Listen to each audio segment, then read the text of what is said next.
Xin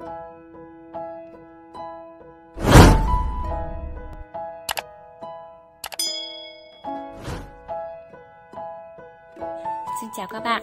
Hôm nay mình sẽ bó một bó hoa 50 tờ tiền 20k. Mình đã lên sẵn cái mẹt và cắm lên trên một cái cốt hoa sẵn như này các bạn ạ.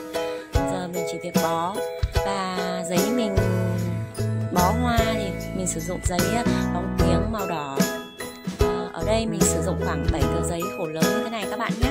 Và cách làm thì các bạn xem video để làm theo nha các bạn. Nếu mà các bạn có nhã hứng thì hãy ủng hộ mình bằng cách là đăng ký kênh và like. Nếu mà có góp ý gì thì hãy bình luận ở dưới video các bạn nhé.